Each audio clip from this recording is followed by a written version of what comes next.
Chers amis, shalom, ouvracha, Beshem Hashem, Naaseh Benatzliach, en cette belle matinée de dimanche, veille de Hanouka, Be'ezrat Hashem, 18 du mois de décembre et 24, puisque ce soir ce sera le 25, Nelcha, Atko Venashuva Alechem, a dit Avram Avinu, je vous lachem pour Imachamor, seuls les gens complètement aveuglés par la matérialité ne verraient pas le jour de Hanouka, Ko, puisque c'est le jour de la lumière, de la spiritualité, qui réinserce le peuple d'Israël comme rarement dans l'année on pourrait le voir.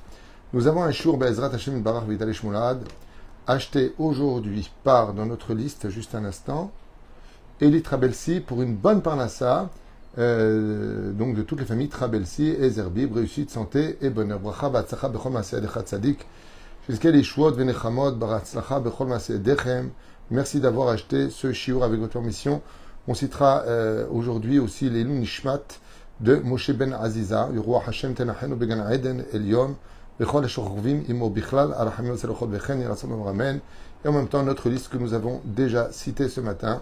On n'oubliera pas Gérard Yosef ben Israël, Roland Etzion ben Miriam Mordechai, Gisèle Mazal bat Tzipora et René Machlouf ben Sarah. Shiur très important pour votre réussite à tous. Bracha B'Atzlacha Bechol Maaseh Yadechem, Tatzlichu V'Tarvichu, qu'on n'ait que de très bonnes nouvelles, et j'aimerais partager avec vous dès maintenant la suite des ségoulottes de Hanouka. Nous avons fait un shiur qui a été donc déjà mis sur les réseaux sociaux et j'aimerais partager avec vous d'autres études puisque chaque jour on apprend et donc chaque jour on évolue à l'image de Baruch Hashem, un enfant qui grandit. Il faut grandir en Torah et il ne faut jamais que demain ressemble à hier. Ainsi donc nous allons partager aussi d'autres ségoulottes que je vous conseille vivement d'écouter. Mais juste avant, ne pas oublier que les femmes aussi étaient dans le miracle de Hanouka et qu'elles ont même participé à ce merveilleux miracle. Et c'est pour ça que les femmes peuvent et devraient même dire le Hallel tous les jours, mais sans bénédiction. Shafek, Brachot, Lehakel. Et le Mahloket Poskim, est-ce que les femmes le disent ou pas avec bénédiction? Les nos frères Ashkenazim et Lubavitch disent avec la bénédiction. C'est leur minagim pour ceux qui est né en Russie ou dans les pays de l'Est. Pour les Sfaradim, eh bien, on le dit sans bénédiction à cause de Shafek, Brachot, Lehakel. Le minag de dire le Hallel pendant Hanouka, c'est un minag. On l'homme varchim à la minag. Velachen, yesh beze mahloket. Lachen, pour finir, les femmes ne disent pas la bénédiction sur le Hallel, mais le feront en entier. Be'ezrat Hashem Barach.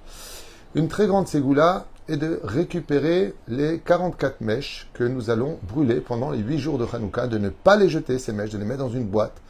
Et à la fin, si elles sont assez longues, de pouvoir les attacher, sinon de les garder ensemble et de les garder dans une boîte, ce qui fait que 44 Gematria Dam, tout celui, disent nos Chachamim, qui te voudra du mal, grâce à ces 44 mèches qui ont brûlé pendant cette demi-heure, chaque demi-heure est reliée au lendemain, ce qui fait qu'en tout, sur les 8 jours de Hanouka, si nous avons une demi-heure, ça fait 4 heures.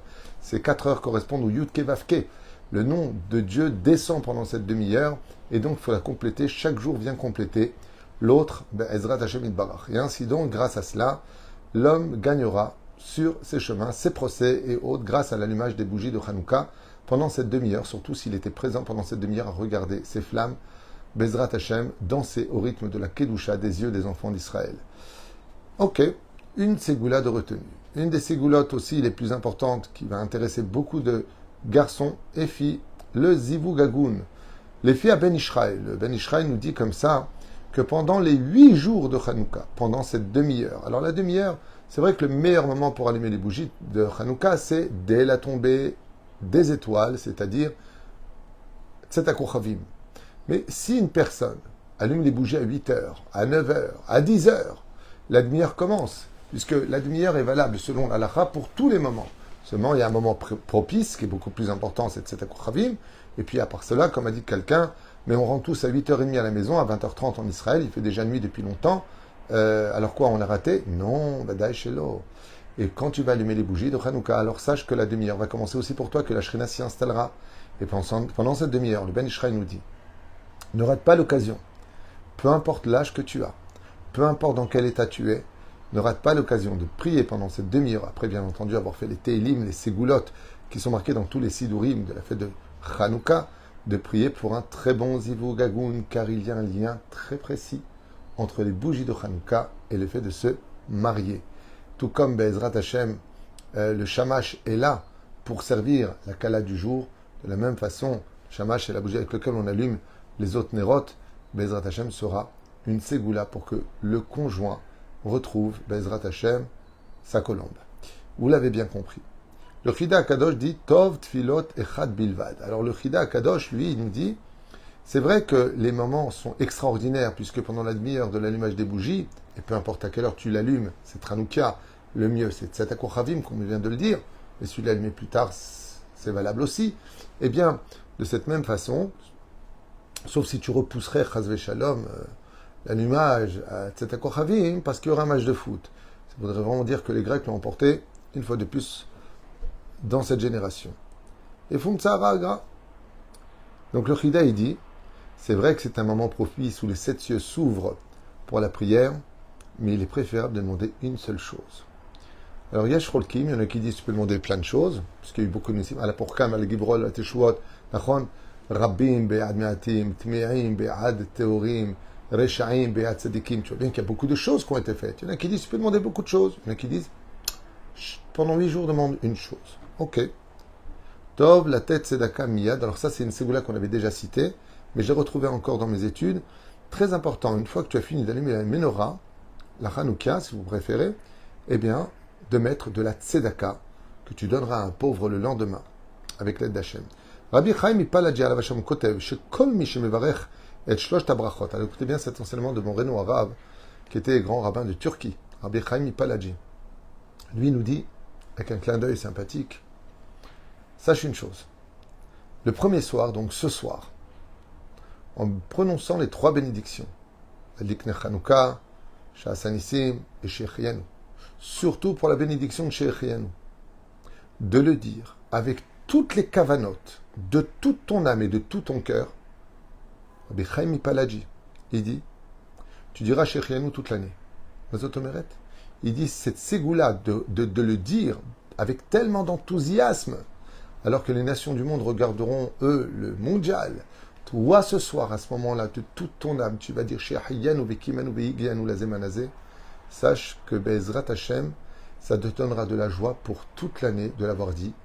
Parce que cette lumière, vous savez que la demi-heure, comme l'explique Rabbi Nathan, de l'allumage des bougies, c'est le Or Haganouz, la lumière du premier jour qui réapparaît.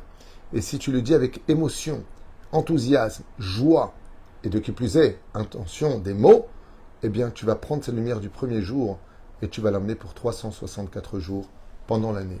Enseignement de Rabbi Chaim Palaji et bien sûr de Rabbi Nathan au nom du Harizal.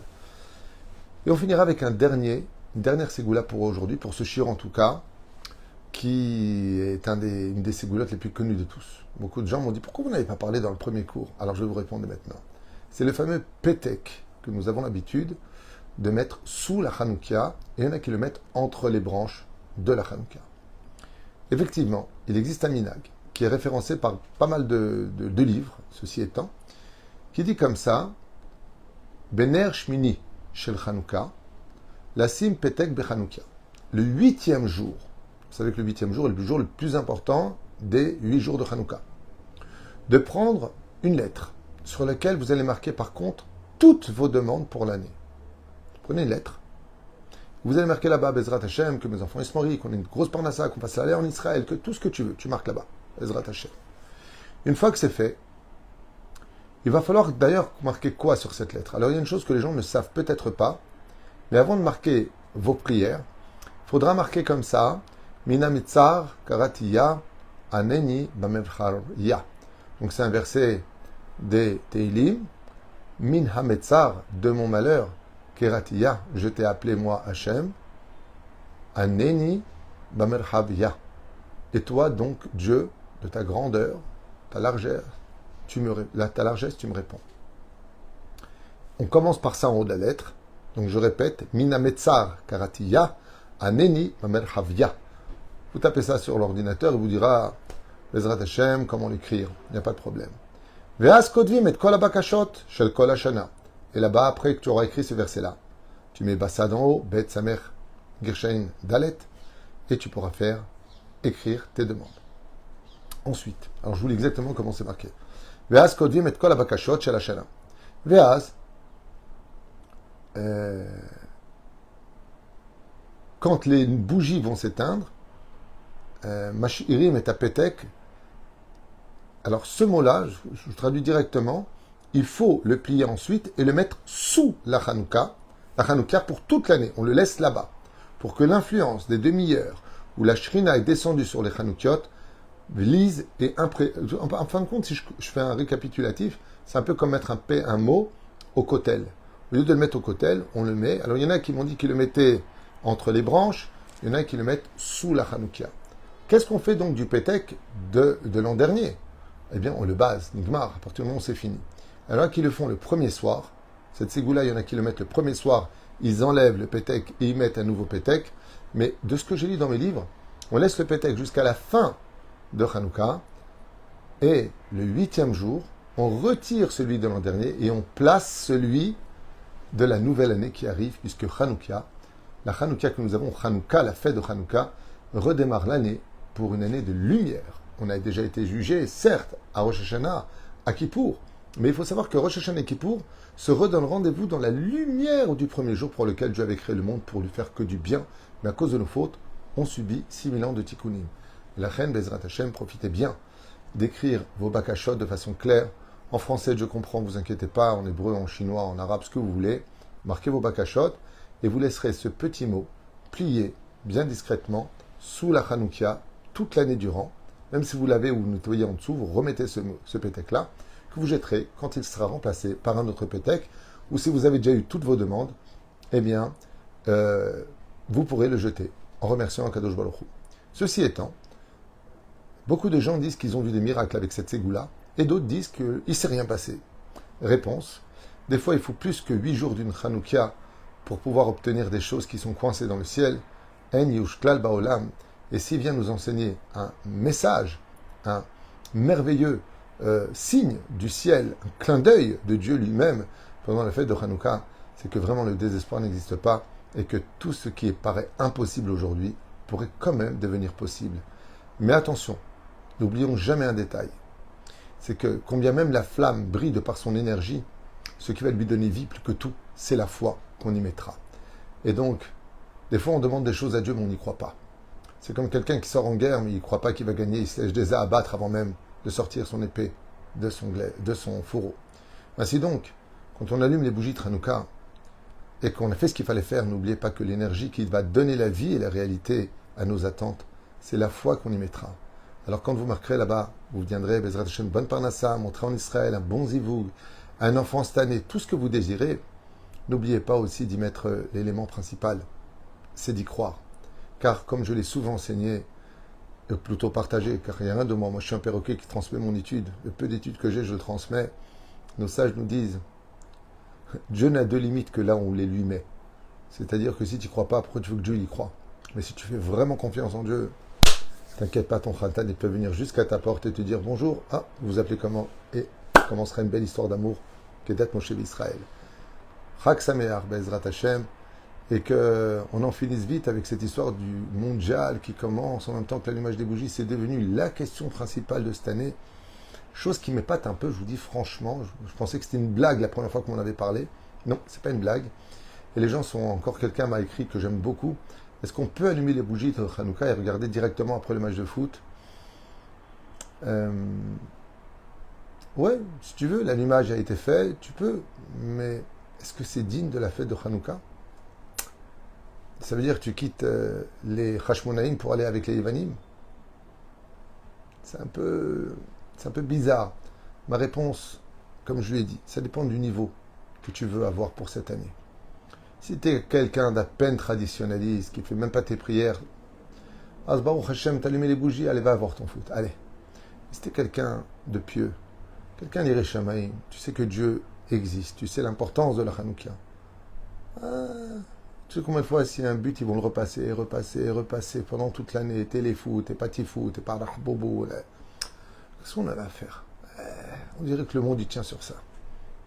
Et entre nous, s'il met un but, ça va te payer tes factures, ça va te régler ton problème de shlombait, ça va te ramener tes enfants à la table d'Akadosh Baruch Hu. Qu'est-ce qu'on y gagne? T'as vu le fut? 1-0. Un peu de jugeote. Comment on peut laisser le droit de parler de Torah pendant cette demi-heure et d'être avec Akadosh Baruch Hu, avec des gens qui jouent au foot? C'est même pas Israël-France ou Israël-Argentine. Allez, Israël. Et Keil, eh bien, bon Omar, que Israël aurait gagné le mondial.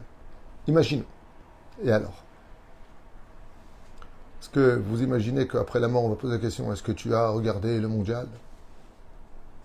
Shem Ishmon Verachem. Verachem, Bezrat Hashem Barach. Qu'on fasse preuve de Gvura et qu'on prouve à Kadosh Baruch Hu que le football, pour nous, les juifs, c'est qu'un loisir, c'est qu'un bon moment de détente, et rien de plus. Mais dès qu'il y a une mitzvah, tout le monde répond présent. Chag Samer Tzadikim.